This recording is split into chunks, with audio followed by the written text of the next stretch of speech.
Saludamos al secretario de Hacienda, Arturo Herrera, en las oficinas de esta Secretaría en Palacio Nacional. No, un gusto recibirlos. Particularmente en momentos como el que tenemos ahora, creo que una combinación de factores igual para que las cosas sean difíciles, difícilmente podría darse. Crisis económica, pandemia, ahora en estos días apagones, falta de gas, en fin. ¿En dónde estamos parados, secretario? Yo creo que es una situación extraordinariamente inusual y yo creo que a lo mejor alguna referencia cercana en términos de cómo conceptualizar esto es la del 2009, la del 2008, cuando se dio una crisis financiera en donde todo el mundo pensaba que era un evento que tenía una probabilidad muy baja, pero que si llegaba a pasar tenía consecuencias muy altas. Y me parece que eso es un marco que ayuda a describir claramente lo que estamos pensando.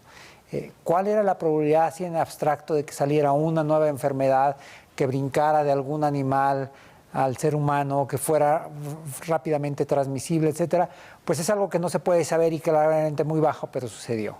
Lo que pasó esta semana con los ductos del gas en Texas, que los afectan a ellos, pero nos afectan a nosotros también, muy claro, era... Texas tiene un tendido de su red de gas sobre la superficie, porque la probabilidad de que tengan y como sabemos es uno de los estados más al sur de Estados Unidos, la probabilidad de que tengan temperaturas muy bajas es muy pequeña, pero sucedió, ¿no? Entonces yo creo que estas son lecciones que nos apuntan a que los eventos que tienen muy poca probabilidad de ocurrir, cuando pasan tienen consecuencias muy serias y por lo tanto tenemos que empezar a actuar para prevenirlos. Leo mucho en estos días a analistas que dicen que dependemos demasiado del gas de Texas. ¿Es así? ¿Qué tendríamos que hacer para no ser tan dependientes y para poderle dar una mayor fluidez al sistema eléctrico nacional? Sí, el 97%, bueno, tienen razón, el 93% de todas las importaciones de gas que hacemos, las hacemos de Texas, el 7% es de muchos otros países, y hay una razón muy obvia por cuál la hacemos de Texas. En Texas el gas es un subproducto. Cuando ellos producen petróleo, sacan gas y entonces sale casi regalado a $2 por millón de BTU, ¿no? Entonces, siempre la pregunta que se hacían era, bueno, ¿por qué deberíamos comprar de otro lado si es muy barato? Y entonces la respuesta hoy es, bueno, a lo mejor deberíamos tener alguna forma de cubrirnos porque qué tal si pasa algo mayúsculo, ¿no? Yo creo que la forma en la que tenemos que empezar a prevenirnos puede ser un poco en la diversificación en cuanto al origen del gas. Nosotros mismos tenemos gas.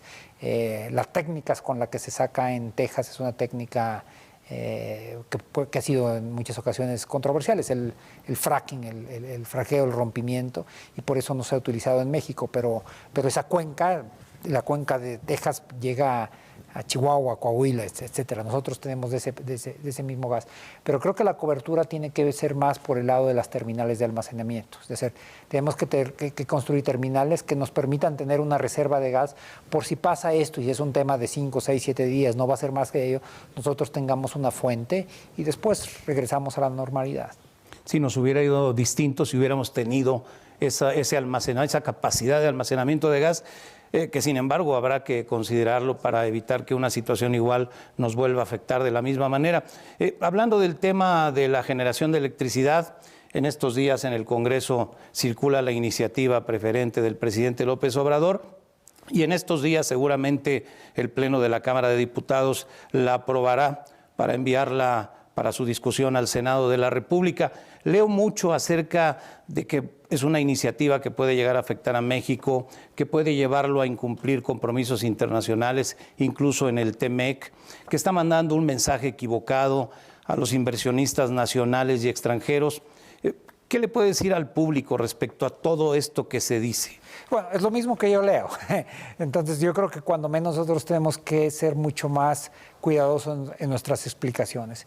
En primer lugar, esta iniciativa que tiene unos cuantos días justo se dio antes de los problemas del gas, y yo creo que si las ponemos juntas, claramente esto nos hace pensar que tenemos que hacer un replanteamiento de lo que se está haciendo con el sector energético.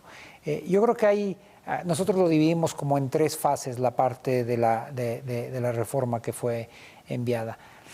Hay una que tiene que ver con clarificar el piso parejo y eso es muy importante para los inversionistas, pero no se le dejó un piso parejo a CFE.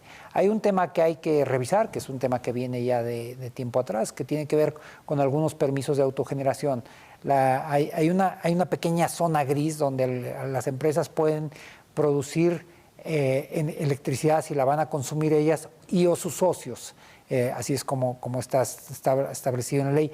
Pero hay una zona un poco gris de qué queda definido como socio. Entonces parecería que cuando menos algún número pequeñito de empresas en realidad tienen registrados socios como clientes y están generando, y en lugar de ser para autoconsumo lo están vendiendo. El proceso de electricidad desde que se genera hasta que llega a las casas tiene que por varias partes. Uno es el tema de la generación, pero otro es el tema de la transmisión. Y en la transmisión es algo que es operado única y exclusivamente sobre la infraestructura de CFE. Entonces, cuando vemos cómo se va dando la generación y los permisos, tenemos que asegurando que se van formando de tal forma que efectivamente hay capacidad en la transmisión. Si no, no hay ningún problema con que haya generación, siempre y cuando tengamos por dónde pasarla. El Financiero publicó una nota que tiene como origen a la agencia Reuters, en la que refiere que el gobierno se prepara para dar un apoyo de $5,000 millones a Pemex para aliviar su situación financiera.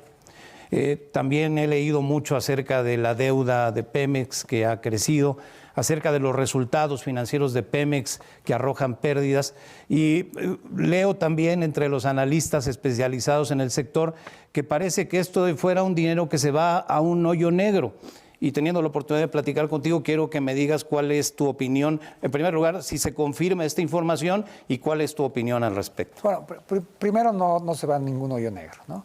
Hay una medida financiera que determina más o menos la capacidad operativa y de rentabilidad de una empresa. Se llama el EBITDA, por siglas en inglés, que son los ingresos antes de impuestos, transferencias, etcétera. Cuando nosotros comparamos el EBITDA de Pemex con las de empresas similares, está ahí o incluso un poquito por arriba, ¿no? Entonces, es decir, Pemex produce petróleo y vende petróleo y tiene utilidades que la podrían hacer formarse como el resto de sus pares. El problema es qué es lo que pasa después, y pasan dos cosas. Nosotros le tomamos básicamente 2/3 partes de esas utilidades a través de impuestos, y digo impuestos así entre comillas porque la figura legal no es un impuesto, sino es un derecho. Y la segunda característica es que Pemex efectivamente tiene una deuda que es mucho más grande que el resto de sus pares. Es decir, aun cuando estructuralmente parece producir como ellos, el resto de sus competidoras ni pagan tantos impuestos ni tienen una deuda tan grande. Pemex está sobregravado y sobreendeudado. Y si queremos que sea como las otras empresas, lo que tenemos que hacer es ponerle una estructura tributaria que sea similar al de la industria y buscar desapalancar. Y eso es parte de lo que hemos estado haciendo. Nosotros hemos venido bajando, y es parte de seguramente lo que a muchas de estas notas se refieren, hemos venido bajando la carga tributaria de Pemex. Y efectivamente estamos por aprobar una más. En las próximas horas podrá salir publicado, por eso te la comparto. Se habla de $3.7 mil millones, $3.700 millones. Más o menos. En esa parte fiscal. En la parte fiscal. Tributaria, ¿no? Entonces eso, ahora, ¿por qué tiene que irse dando de manera paulatina? ¿Y por qué no se hace de un jalón, llevando de la estructura tributaria que tiene la que debería tener una empresa privada?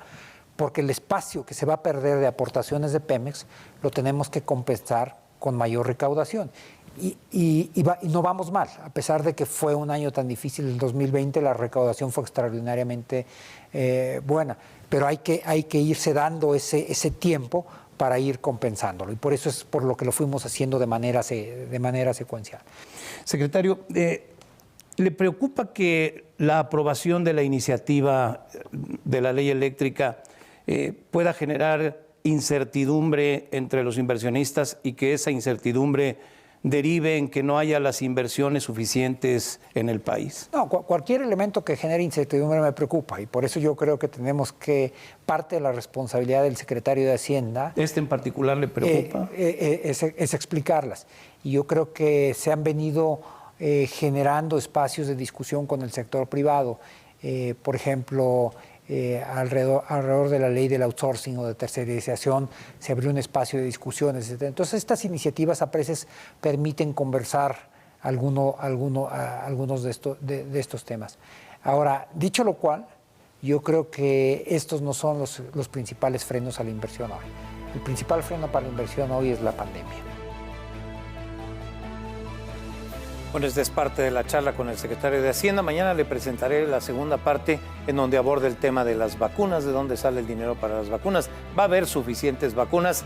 De ello le presentaré la segunda parte de esta charla con Arturo Herrera.